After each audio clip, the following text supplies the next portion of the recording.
Kenya yangu ngao yangu na upinga ufisadi bongo mbali rushwa mbali sana. The war against corruption in Kenya has taken a new direction. It is uncompromising in approach and sustained in its tenacity. Numerous cases have been won, and this has motivated the Ethics and Anti-Corruption Commission to adopt asset recovery as a key strategy to fight corruption in Kenya. Asset recovery refers to the task of recovery of assets that have been wrongfully taken, either stolen, fraudulently misappropriated, or otherwise disposed of to remove them from their rightful owner. The Ethics and Anti-Corruption Asset Recovery Strategy aims at the development of an effective strategy for obtaining criminal conviction and recovering the proceeds that were illegally acquired. A welcome departure from past experiences. When you drive in a rough road full of potholes, that is a product of corruption. When you go to a hospital, there's no proper medical care. That is a result of corruption. When you go to a school where it has no facilities, that is a result of corruption. The drive against corruption is about social justice.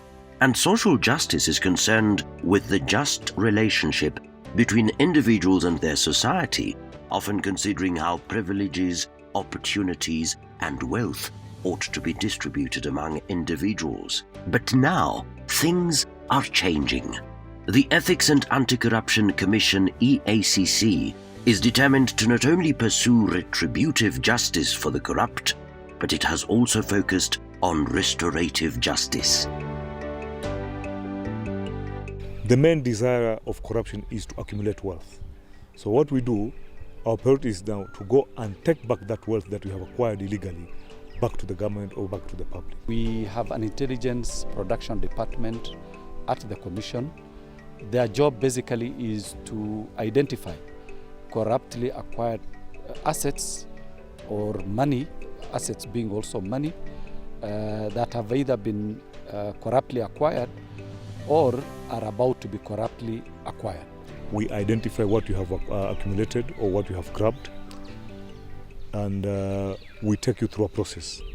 We have to ask you to explain how you got that property, and if the explanation is not proper, we have two ways of dealing with the situation.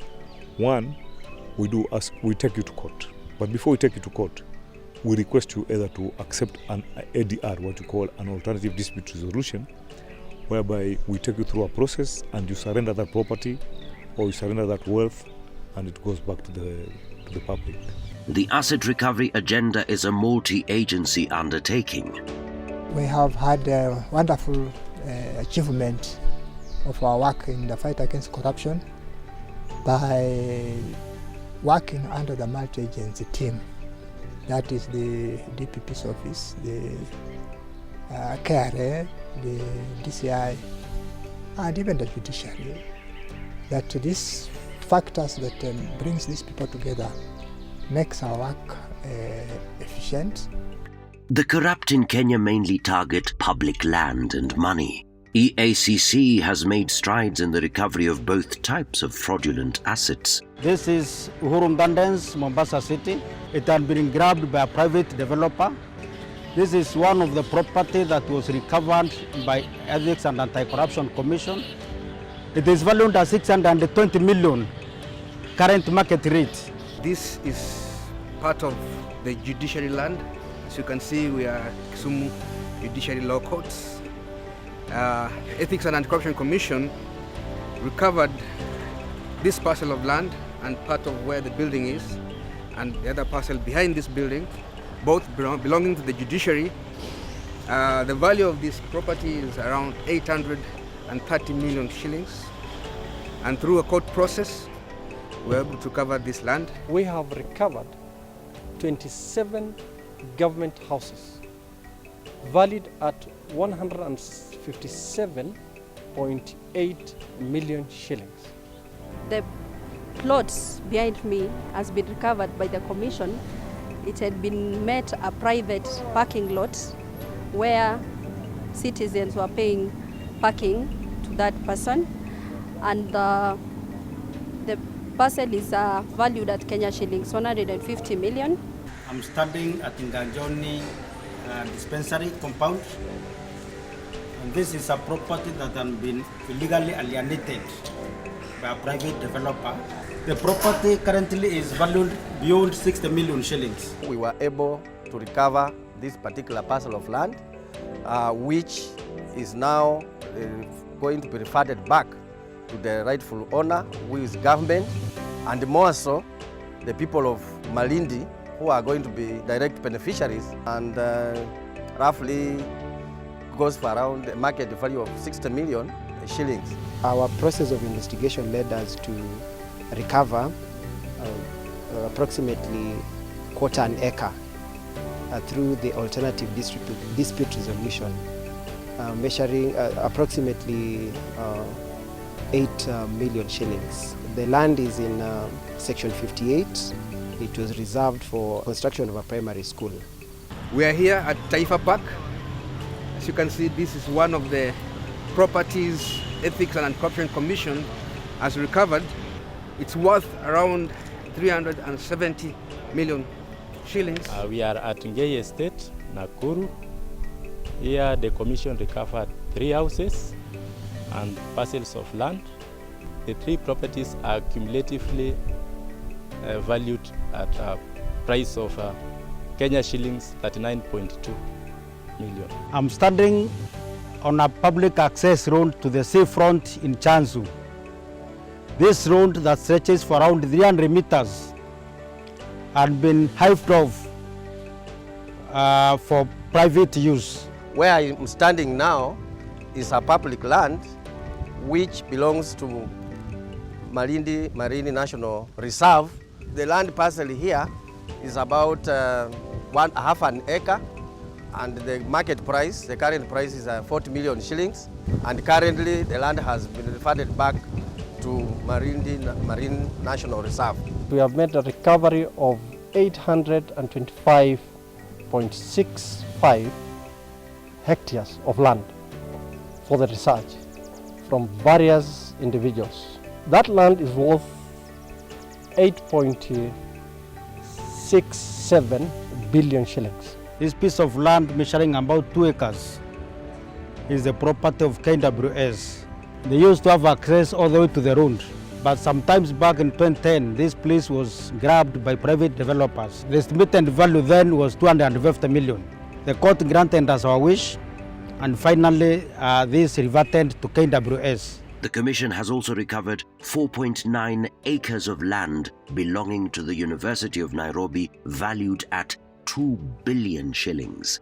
The former mayor's house in Nairobi, over 20 units of houses in Woodley Estate, Karatina Police Station, among other key recoveries. It's through the court process that the court determines whether those others were corruptly acquired or unlawfully acquired. And once we get a judgment, we execute. Numerous cases of corruption by individuals in high office are currently ongoing. Currently, the Commission has charged several former governors and current sitting governors on charges against corruption. We have the governor of Busia, who has been charged. Former governor, I think, of Nyandarua, if I'm not wrong, he has been charged. We have the governor of Samburu, the current governor of Samburu, who has been charged. We have the governor of Kiambu, and there are quite a number of county governors that are on the radar of the Commission. Corrupt individuals have also been known to launder the money and stash it in jurisdictions outside the borders of Kenya. These cases require a high level of financial investigation expertise, but the EACC has been proactive in finding remedies. We have to go through the country or the law enforcement agencies that are entitled or empowered to do what we do here in their country. First of all, we have to have what we call, mutual legal assistance agreements with the various governments. So it means those safe havens are no longer safe. So as a commission, as a government, we are keen so that that money, if it is not taken to Europe, we need to be very careful so that it is not taken to, say, another African country or to the Asian countries. Resulting from these initiatives, the EACC is leading other nations in the East and Central African region in the realm of asset recovery. I would say Kenya, we have tried in terms of this, in terms of asset recovery, because we have successes which can be identified. And in terms of comparison with other jurisdictions, I would say we have made some good strides, because we have in the past hosted various countries who have come to benchmark with the Commission in terms of asset recovery.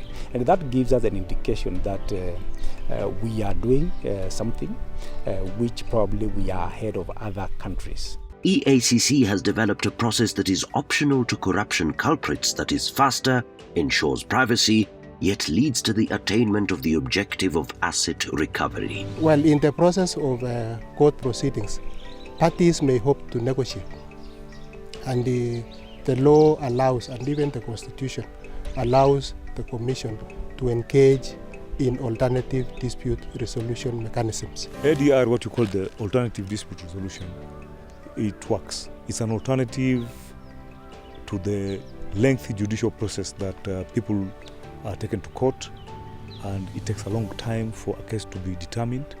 So when a culprit or a suspect accepts to be dealt through the alternative dispute resolution, he comes into negotiation with the Commission officially. If he has a lawyer, the lawyer will write to the Commission, and the Commission will start engaging that person.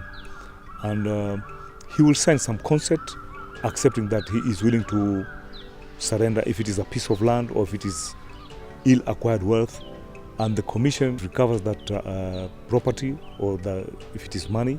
Those who have grabbed public land, those who have grabbed schools, those who have grabbed police stations, those who have grabbed the utility grounds for recreational facilities, kindly come to Ethics and Anti-Corruption Commission. We have alternative dispute resolution, which is anchored in the law, and return the grabbed land. If there is nowhere to hide money acquired through corruption, thereby making it impossible to use it to create a luxurious lifestyle, many potentially corrupt persons will not be motivated to engage in the vice. These successes would not have been possible without the goodwill that the EACC is enjoying.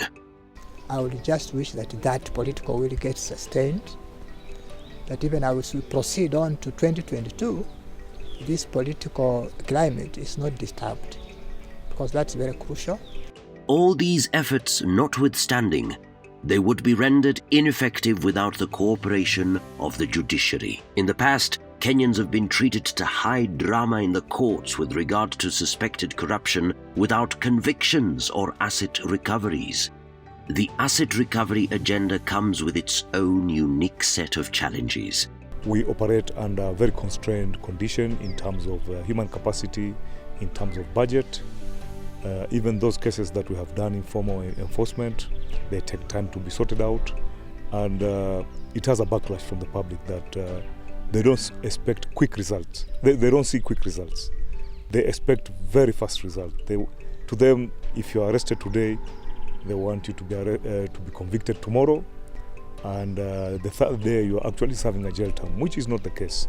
There's a process, judicial process. Today, more than any other time before, the future of the war on corruption is looking bright.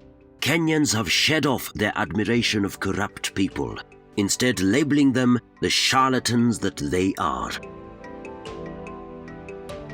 The public have realized glorifying people who have acquired wealth through corruption is not something that you can entertain anymore. The public is aware that the predicaments that they're facing, the common citizen, is as a result of corruption. The public is very aware about corruption, but we want public to continue to take another extra mile by acting.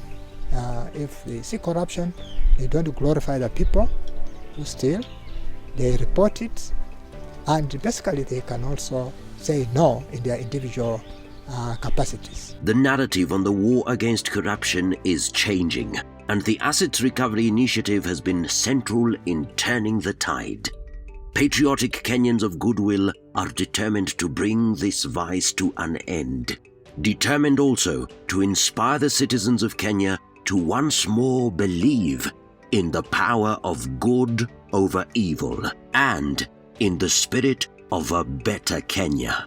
EACC, tuangamize ufisadi, tuijenge Kenya. Kenya yangu, ngao yangu, na upinga ufisadi, ongo mbali